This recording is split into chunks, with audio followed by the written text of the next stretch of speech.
Quero que você abra sua Bíblia no Evangelho de Jesus, segundo escreveu na visão de Marcos. O primeiro evangelho a ser escrito, não é o primeiro do Novo Testamento, mas é o primeiro a ser escrito, o Evangelho de Marcos, nos seus 16 capítulos poderosos. Marcos é o perfume francês dos evangelhos. Muito poder que emana deste lugar aqui, deste evangelho tão poderoso. Marcos ele é escrito para os romanos, quando os romanos precisavam de uma resposta rápida sobre o que estava acontecendo, o que era aquele comentário, o que as pessoas estavam dizendo sobre esse tal de Jesus Cristo de Nazaré. E aí Marcos prontamente prepara um relatório para ser enviado, então, para que as pessoas pudessem compreender o que estava acontecendo. Por isso que o evangelho de Marcos é o menor evangelho, como se fosse uma espécie de carta urgente, para explicar para os romanos, para o Império Romano, aquilo que estava acontecendo. O Império Romano era um dos maiores impérios do mundo naquela época. Inclusive foram os romanos que inventaram as estradas que a gente conhece, sabe, aquela base de pedra, depois uma pedra mais grossa, uma pedra mais fina, e depois aquilo, né? Não sei se vocês sabem também, mas o Império Romano, dificilmente você vai ver uma curva. A curva, quando tem assim, eles tentavam cortar as rochas, cortar as florestas, as rochas, e faziam pontes, né, para não ter curva. Quando tinha curva, eles faziam curvas de 90 graus. Para quem esqueceu um pouquinho de geometria, é uma esquina. Eles não faziam uma curva de 180, eles faziam uma esquina. Então você toque aqui e já virava imediatamente, né? Mas é justamente no Império Romano. E aí Marcos vem como uma espécie de anseio ali, ele vem trazendo essa resposta rápida de quem era Jesus, e rápida no sentido de que ele é o menor dos evangelhos, e o primeiro a ser escrito, e dali obviamente sai pelo menos mais dois evangelhos, que é o evangelho de Mateus e o evangelho de Lucas, né? Mateus usando bem ou bastante 664 versículos que estão no evangelho de Marcos, são utilizados em Lucas, só para você ter uma ideia, e são utilizados em Mateus, e Lucas utiliza em torno de 56 desses versículos. Então Lucas é legal porque ele é uma espécie de resposta rápida para a gente sobre aquilo que Jesus e Deus estavam fazendo naquele tempo ali, naquele ambiente. Então por isso que você vai ver algumas coisas mais resumidas, você não vai ver, por exemplo, como você vê em Mateus, no Sermão do Monte, você já praticamente não vai ver em Marcos. Marcos ele é mais conciso, ele é mais consistente, né? Como eu disse, ele é o perfume francês. Ele é a bomba atômica que dá início a todos os evangelhos. É nesse evangelho que eu gostaria que você abrisse, Marcos capítulo de número 5, uma história muito bonita, muito emocionante, muito poderosa. No versículo, nós vamos ler o versículo, vamos ler a partir do 24, Marcos 5, 24, olha só, olha que legal. Quem achou diz amém? Amém. Quem não achou diz espera um pouquinho. Quem não trouxe Bíblia, está ali um Marquinhos Mag Store. É só você pegar lá uma para você, tem todos os tipos, né? Vamos lá, gente. Jesus foi com ele, uma multidão que o seguia e o comprimia. Estava ali certa mulher que havia 12 anos, vinha sofrendo de uma hemorragia.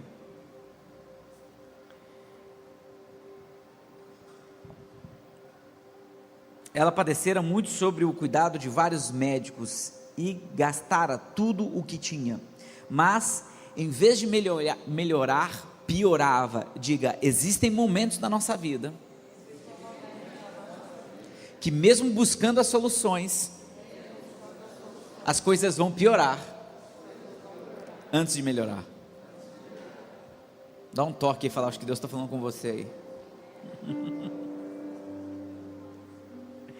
Quando ouviu falar de Jesus, chegou por trás dele, no meio da multidão, e tocou em seu manto, porque pensava, se eu tão somente tocar o seu manto, ficarei curada.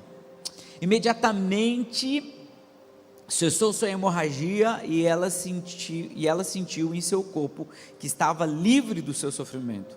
No mesmo instante, Jesus percebeu que dele havia saído poder. Virou-se para a multidão e perguntou: quem tocou em meu manto? Diga: a mulher não tocou em Jesus, mas tocou naquilo que tocava a ele. Feche teus olhos. Obrigado, Jesus, por essa manhã. Ministra em nós, através de nós, o teu querer, o teu Espírito Santo. Nós te desejamos essa manhã. Que o Senhor tenha liberdade para fluir em nós e através de nós. Que todo eu caia por terra, principalmente o meu, mas que o teu Espírito Santo possa verdadeiramente entrar em cada coração nessa manhã, neste lugar. Que pelo menos uma parte dessa ministração as pessoas possam absorver, possam entender, aplicar e praticar na sua vida, em nome de Jesus, amém. Amém. Gente, às vezes eu até tenho o desejo de pedir para vocês ficarem de pé para a gente orar, porque aqui, a ideia de nós estarmos reunidos aqui, é para um único objetivo, é para levantar um grande altar de adoração a Jesus, que é o nome que está acima de todos os nomes, que o nome que tem poder para curar, para sarar, para restaurar, para nos levantar. Nós amamos Jesus, Jesus é o centro da nossa vida, Ele é o centro do nosso ser, Ele deve estar todos os momentos conosco. Jesus, esse nome que tem todo o poder, que é capaz de curar a enfermidade, libertar pessoas. Jesus está disposto a encontrar corações com medo, corações desesperados. Jesus sempre está com os braços abertos para encontrar um coração desesperado, dizer: vem aqui, deixa eu segurar na sua mão, deixa eu segurar você, deixa eu pegar você no colo, vem comigo, eu estou aqui. De mim vai sair virtude, de mim vai sair amor, de mim vai sair cuidado, de mim vai sair transformação. Eu sou Jesus. E onde Jesus chegava, as pessoas eram transformadas, as pessoas iam buscar Jesus, tocavam nele, mas existiam momentos que Jesus também chegava onde as pessoas estavam e dizia para elas: ok, o que você precisa que eu te faça? Sabe, Deus tem feito tantas coisas maravilhosas. Anota o tema da ministração aí: não desista no meio do caminho. Pastor, quando é que eu sei que é o meio? É quando ainda eu não venci. Ainda quando eu não venci é o meio, porque no final a gente já leu o final, e no final a gente sempre vence. Eu sei que muitos de nós, na busca de acharmos soluções, às vezes parece dar uma piorada. Se já aconteceu isso com você? Você está com um problema sério, grave, daí você vai procurar a solução, e piora. Aí você fala: meu Deus, eu acho que eu estou no caminho errado. Só pode. Eu acho que Deus está brincando, porque assim, é comigo, porque as coisas pioraram, mesmo buscando soluções, mesmo. Quem já tentou acertar e errou de novo? Eu sei que muitos de nós já fizemos isso, tentando acertar, às vezes a gente erra, a gente tropeça, né? E infelizmente isso acontece conosco, né? E por isso que a gente não pode parar no meio do processo, a gente não pode parar no meio do caminho, sabe? Ou nós vivemos os nossos medos, ou a gente vai viver a promessa de Deus nas nossas vidas. Amém? Essa é uma boa hora de você falar amém. Ou nós vamos viver os nossos medos, ou nós vamos viver a nossa fé, ou nós vamos viver os nossos medos. Não tem como as duas coisas andarem juntas. Ou nós teremos coragem de sermos ousados em fazer aquilo que temos que fazer, ou nós vamos viver eternamente com medo daquilo que Deus preparou e prometeu para nós. E não, pastor, tem como eu ficar na meia fase? Não tem como você ficar na meia fase. Não tem como você viver a sua fé e viver os seus medos, porque é igual uma mulher meio grávida. Não existe mulher meio grávida, ou está grávida ou não está. Ou você vai ver a sua fé, ou você vai ver o seu medo. E esse tempo Deus está pedindo para que a gente levante novamente no lugar onde a gente está e entenda o que Ele tem para nós, entenda o que Ele está proporcionando para nós, né? Nós precisamos nos mover por uma palavra que está sobre as nossas vidas, e não sobre opiniões que imprimem sobre nós, não sobre o que as pessoas acham sobre nós, mas sobre aquilo que Deus falou sobre nós. Às vezes a gente fala assim: eu acho que eu nunca mais vou chegar em algum lugar, nunca mais vou chegar num lugar onde Deus um dia me colocou. Gente, não somos nós que definimos isso, é Deus que define isso nas nossas vidas. É Deus que diz: cara, ainda vou te colocar em alguns lugares. E nós precisamos entender que é Ele que determina isso, não são as pessoas que decidem isso. Às vezes as pessoas emitem opiniões sobre você, mas a última palavra sempre vem do Senhor. Talvez fazem 12 anos que emite opiniões sobre você, mas eu quero dizer para você que Deus tem uma palavra para você antes da formação do mundo. Ele tem uma palavra sobre a sua vida, Ele tem uma palavra sobre o seu ministério, Ele tem cura para você, Ele tem restauração para você. E se você tem uma palavra, siga ela fortemente. Deus não quer, sabe, eu sei, eu vou dizer uma coisa para você, escute isso, e eu já vou aplicar. Porque durante 12 anos essa mulher tinha que ficar escondida. Por quê? Porque no período das regras menstruais das mulheres, os judeus entendiam que essa mulher era impura. Então ela não podia ir no templo, ela não podia ir na sinagoga, ela não podia ir para a igreja, na verdade ela não poderia nem sair de casa. Então são 12 anos dessa mulher buscando solução, mas nas escuras, nas escondidas. Eu vou dizer uma coisa para você, diga isso comigo: existe um tempo que Deus me esconde. Então quando a gente lê o Salmo, porque aquele que habita no esconderijo do Altíssimo, a sombra do Onipotente descansará, é um tempo de descanso. Tem um tempo que Deus nos dá para nós descansarmos, mas isso não é eterno.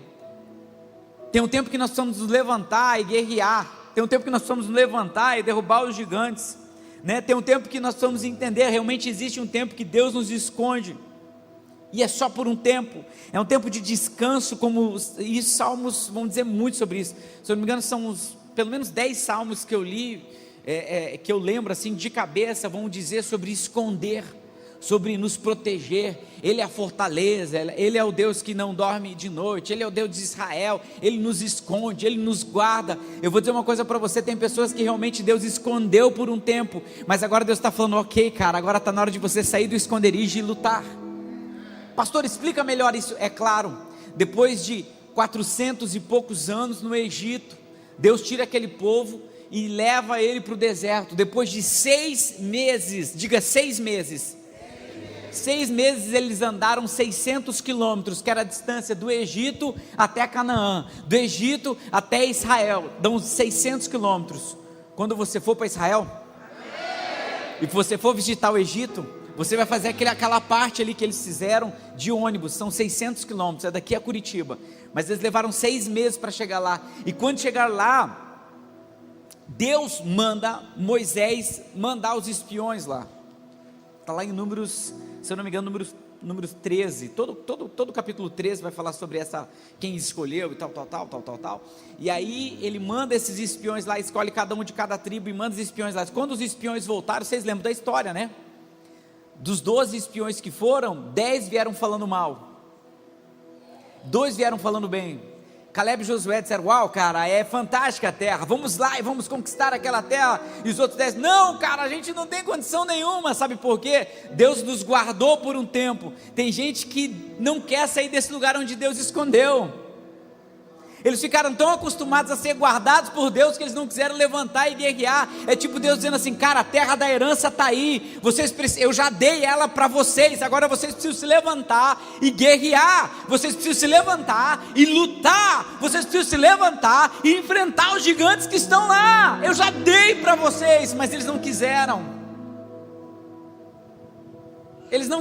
guerrear. Eles não quiseram se levantar, eles estavam tão confortáveis que Deus estava aguardando eles durante aquele período. Aí Deus fala, ok, a partir dali eles começam a guerrear com os povos, Patrick, no próprio deserto, até ficarem pronto uma geração para dominar aquilo que Deus havia prometido para a geração anterior. Você pode até ficar escondido, mas se na hora que Deus te chamar para enfrentar os gigantes, você não ficar de pé, é a próxima geração, são os seus filhos que vão aproveitar aquilo que Deus preparou para você.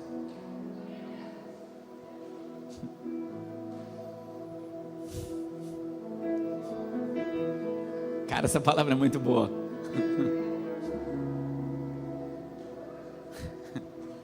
Saia da caverna. Vai encontrar Jesus. Lá está o milagre. Saia daquilo que você está se escondendo. Vai encontrar Jesus. Levanta e fala assim, uau cara, eu sei que se eu somente tocar, eu sei que se eu somente for para a guerra, eu sei que tão somente eu chegar na batalha, olhar para o gigante, eu sei que Deus vai me dar as estratégias para vencer os gigantes que eu preciso vencer. Eu só preciso me levantar. Deus nos esconde por um tempo de escravidão. Após um tempo de escravidão, Deus nos esconde após um tempo de escravidão. Mas depois que passou o tempo de descanso, que não é muito tempo não, gente, é 6 meses. Aí ele diz: cara, levante. Porque tem pessoas que não querem mais lutar, que no meio do caminho elas desistem. Essa mulher, como eu estava dizendo para vocês, ela tinha gasto tudo que ela tinha, e em vez de melhorar, o que acontecia? Piorava. Sabe aquele negócio que a gente vê às vezes nos stories ali? Tava ruim, aí piorou. E aí quando achei que ia melhorar, aí ficou pior ainda. É mais ou menos a história dessa mulher. E eu sei que essa história talvez seja a tua história. Você achou, o pastor estava ruim, aí piorou, e aí piorou de novo, e aí piorou de novo. Eu vou dizer uma coisa para você: só tem um lugar de melhorar, e esse lugar é junto com Jesus. Só tem um lugar para melhorar, é quando a gente corre em direção a Jesus. Sabe, Deus não nos chamou para fugir dos problemas, Ele nos chamou para enfrentar os problemas. Deus não nos chamou só para ficar esconderijo e ficar escondido no Altíssimo, não, cara. Ele nos chamou para dominarmos sobre o ambiente que nós estamos. Deus nos chamou para ser curado.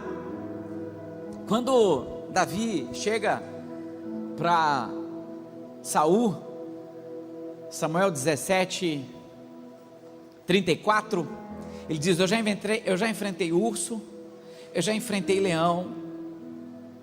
Eu vou dizer uma coisa para você: pare de fugir dos ursos, pare de fugir dos gigantes, pare de fugir dos leões, pare de fugir dos seus problemas, pare de fugir de pessoas que te oprimem e enfrente elas. Vocês conhecem pessoas que exercem um poder sobre as nossas vidas, que nos oprimem de uma tal forma, falam com a gente até fica assim, ó, acho que eu nem vou falar nada, tão oprimido que a gente se sente. Eu vou dizer uma coisa para você: essa manhã é uma manhã de libertação. Essa mulher estava 12 anos escrava de uma doença, ela estava 12 anos de algo que oprimia ela estava 12 anos fora da sociedade, ela estava 12 anos fora do propósito que Deus tinha sobre a vida dela, até ela encontrar Jesus. Essa manhã vai ser uma manhã de libertação. Essa manhã vai ser uma manhã que você vai sair daqui, na segunda-feira você vai levantar, e quando forem te oprimir, você vai dizer: ei, peraí, cara, vamos falar um negócio aqui. Ei, não fuja mais dos ursos, não fuja mais dos gigantes, não fuja mais dos seus problemas, enfrente seus problemas. Sabe que é Deus falando com você mesmo, é isso mesmo que você pensou aí.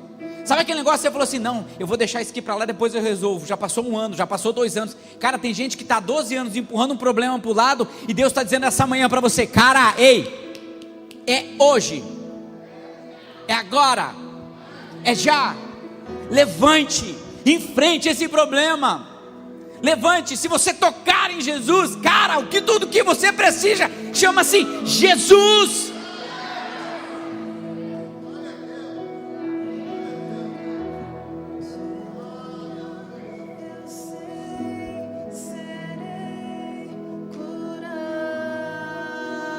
Sabe, porque a gente acha, isso é top, essa música sabe, a gente acha que andar com Jesus é igual a gente andar naquelas terras encantadas lá,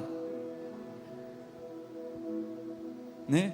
Vai ter um rio de todinho, uma catarata de chocolate derretido, uma estrada de algodão doce. Vou dizer uma coisa para você: antes do povo entrar naquilo que Deus havia prometido, Deus fala uma coisa muito interessante para Josué. Josué capítulo 1, versículo 6 e 7, ele vai repetir, ele fala 2 vezes para ter certeza. Ele fala: Josué, seja forte e corajoso. No 6, no 7, sabe como é que ele diz? Está aqui já: Josué, seja forte e corajoso. Cara, a gente só fala seja forte e corajoso para alguém que vai ter problema. Cara, a gente só bate nas costas de alguém e fala: cara, seja forte e corajoso em alguém que vai enfrentar um grande problema. Cara, Deus não estava dizendo assim: não, fique tranquilo, Josué, você não terá problemas. Ele disse: seja forte e corajoso, eu vou estar com você. Quando você se levantar nas batalhas, eu vou batalhar com você. Quando você for enfrentar os gigantes, eu vou estar com você. Quando você for enfrentar os seus inimigos, eu estarei com você. Sabe qual foi o problema lá em Números 13? É que as pessoas disseram assim: como nós vamos enfrentar esse gigante? E sabe qual que é a diferença de quando Davi chega para enfrentar Golias? Ele diz: o Senhor está comigo, não sou eu que enfrento o gigante, é Ele que enfrenta o gigante.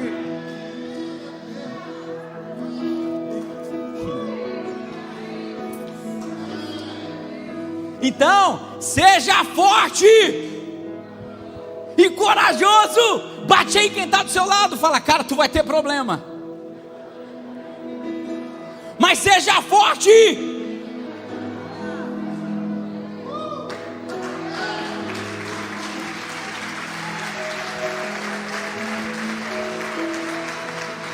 Se eu apenas te tocar, se eu apenas te tocar, se o Senhor estiver comigo, serei curado, eu vencerei. Se eu apenas te tocar, Eu sei, serei. Sara casamentos essa manhã, cura de doenças, Se eu apenas te tocar, derruba gigantes, Jesus, essa manhã. serei curado. Ó Espírito Santo. Ei, vou dizer algo para você. Talvez. E eu sei, gente, aqui não tem nenhum super-homem, nenhuma super-mulher. Nós somos pobres e nus e pecadores. Todos nós. Começando por mim. Mas vou dizer algo para você. Não tem problema nenhum você ter medo do gigante. Você ficar ansioso por causa do gigante. Ah, pastor, significa que eu vou ficar uma espécie de anestesiado? Não, não. Deus não está nos chamando para nós estarmos anestesiados nesse tempo. Não, não. A gente vai sofrer. A gente vai ver as coisas e a gente fala: uau, cara, estou preocupado com isso. Eu estou aflito com isso. Eu vou dizer para você que isso não é o problema. Só que isso não pode te dominar. Sabe qual que é o problema? O problema é você não estar ansioso pela palavra que Deus já liberou sobre a sua vida na mesma proporção. Cara, a gente fica sofrendo pelo gigante, a gente fica angustiado pelo gigante, esperando o gigante, mas a gente não espera na mesma intensidade o milagre que Deus já prometeu sobre nós. O problema não é a gente sofrer pelo gigante, o problema é a gente não sofrer na mesma intensidade pelo milagre que está vindo. Cara, sabe por que Jesus falou: no mundo tereis aflições, mas Ele disse: eu. E aí sabe o que junto com isso, Paulo vai lá em Romanos 8,37 e diz: vocês já são, olha onde é que está o verbo, vocês já são mais do que vencedores em Cristo Jesus. Sabe por que ele está dizendo isso? Porque ele leu aquilo que Jesus havia dito um dia: no mundo tereis aflições, mas eu. Não significa que você vai vencer o mundo, significa que Jesus já te deu o mundo derrotado.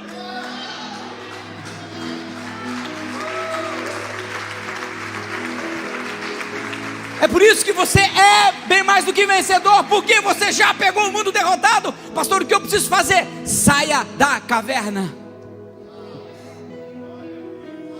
Ele já te deu um gigante derrotado, Ele já te deu um urso derrotado, Ele já te deu um problema derrotado, Ele já te deu uma doença derrotada. Ah, cara, você precisa entender isso. Então somente seja forte e corajoso, porque eu já te dei uma terra prometida, é tua herança, é o que eu prometi para você. Eu já te dei exércitos derrotados, eu já te dei dores derrotadas. Não há lugar melhor do que estar contigo, Jesus. Ah, meu Deus.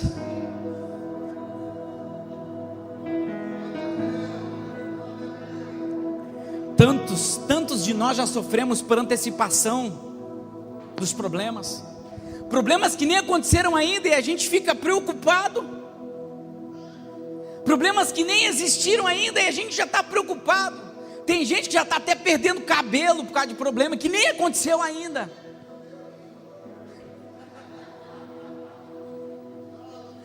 Tem gente que está ficando com o cabelo branco, um problema que nem houve ainda. Sabe o problema que não aconteceu, já está preocupado com o problema que vai acontecer. Gente, pare de antecipar problema e comece a antecipar milagre.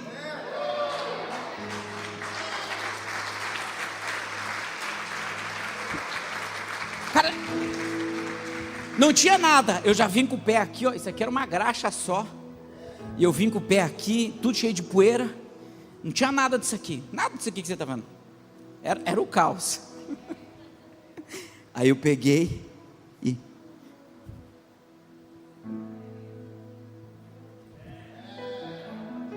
Não era Jacó, mas já estava mancando. Falei, Diego, bate a... Quanto dá aqui, Diego? Diego, mede daqui para lá, quanto dá, Diego? Ah, pastor, dá 7 alguma coisa, não sei o que daqui lá, acho que 7,25, sei lá.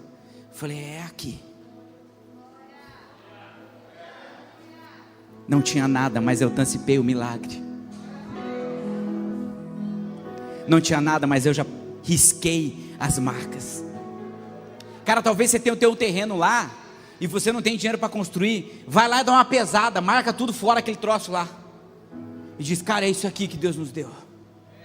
Vai lá no lugar novo que está abrindo lá e ora, fala, Deus, eu sei que o Senhor vai me dar uma casa aqui em nome de Jesus. Começa a marcar. Se prepara, se tem uma empresa, compre um cofre, nem que for de brinquedo, mas dizendo, esse cofre aqui eu já estou projetando aquilo que um dia Deus vai fazer sobre a minha vida. Não tem namorado, já compra aliança, começa a arriscar aquilo que um dia Deus já te prometeu, começa a rascunhar sobre aquilo que um dia já te prometeu. Se quer casar, cara, já compre aliança, porque o dia que acontecer, você vai dizer assim, Deus já me falou que esse dia chegaria. Era função do rei derrotar o gigante, mas Saul não vai derrotar Golias. Davi, sem ser o rei ainda, oficial de Israel, faz aquilo que o rei deveria fazer. Quando ele chega no campo de batalha, quem teria que derrotar era rei com rei. Afinal de contas, Saul era o maior de toda a nação de Israel. Os outros homens batiam aonde em Saul? No ombro. Quem tinha que enfrentar Golias era Saul, o rei.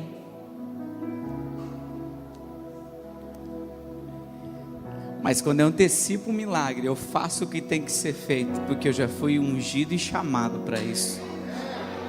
Mesmo que ainda não carregue a coroa na minha cabeça, mas eu faço aquilo que eu tenho que fazer, porque eu antecipo o milagre.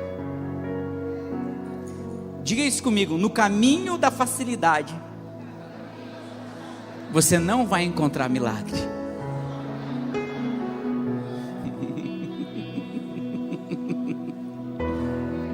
O caos é que antecede o milagre, é o problema que antecede o milagre, é os gigantes que antecede aquilo que Deus vai fazer sobre a sua vida.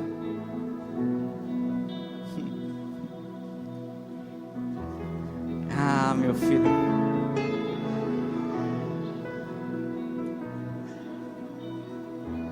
caminhar com Deus é caminhar nas impossibilidades. Caminhar com Deus é caminhar nas coisas impossíveis. Se você quer viver coisas extraordinárias, não pare quando as coisas ficarem difíceis.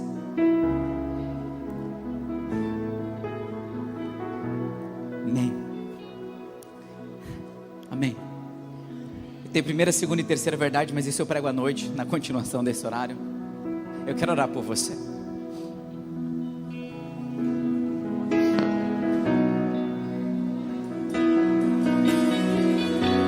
Eu sei que tem um novo tempo para nós. Eu sei que tem uma nova história sendo construída para a sua vida, para você, aqui, nessa manhã. Sabe, eu não sou nenhum coach. Cara, eu sou um pastor que eu sei o que eu estou ministrando. Eu tenho responsabilidade sobre as palavras que eu libero sobre este lugar. Então, o que eu estou dizendo aqui é algo profético sobre a sua vida. Não é uma palavra que amanhã a gente vai jogar fora e vai dizer, acho que isso não valeu de nada. Não, eu tenho responsabilidade sobre aquilo que eu libero sobre a sua vida essa manhã. Nós precisamos entender que chegou um novo tempo, um apontamento para aquilo que Deus quer fazer sobre nós e através de nós. No caminho que nós encontramos Jesus, Ele é o caminho que vai nos levar à cura, à restauração. Você precisa, você sabe, talvez a gente fale assim: não, pastor, eu preciso de um sinal. Tem gente questionando Deus. Cara, eu preciso de um sinal para que eu caminhe para esse lugar. Eu vou dizer uma coisa para você: Deus já trabalhou com sinais, mas Ele está dizendo, cara, o que você precisa é crer que os sinais seguirão aqueles. Sabe, está na hora de a gente parar de achar que as coisas eram como o Antigo Testamento. Ele é uma espécie de pano de fundo para o Novo Testamento. Porque se os sinais seguirão aqueles que crerem, significa que eu primeiro preciso crer. Sem sinal. Foi interessante quando o profeta chega lá e olha assim: eu vejo uma pequena nuvem tamanho da mão de homem, vai chover. Cara, mas tem hora que você vai ter que profetizar sem ver a pequena nuvem. Quando a arca foi transportada de um lugar para o outro, mudou algumas coisas. Porque antes a presença de Deus estava onde estava a arca, e agora a arca aponta. Quando Davi vai buscar a arca, Uzá põe a mão na arca e morre. Morre, Patrick? Põe a mão na arca e morre, pastor Márcio? Morre? Uzá morre. Amém. Sabe o que Deus estava mostrando para nós? A partir de agora, para levar a presença, tem que sacrificar primeiro. Morre antes, depois vai a presença. Primeiro Jesus, para depois vir o Espírito. Há uma estação nova para nós chegando nesse tempo. Há uma colheita nova, há uma chuva nova, fresca. Uma água fresca que desce do alto e vem sobre as nossas vidas essa manhã. Algo capaz de nos libertar, nos sarar, nos transformar, nos restaurar, nos curar de mazelas, doenças, culpas, medos, frustrações. Algo novo de Deus sobre nós e através de nós. Há um rio que corre do trono de Deus e ele passa pelas árvores plantadas à beira do ribeiro, que dão os seus frutos na hora certa. É a hora de colhermos os frutos plantados à beira do ribeiro.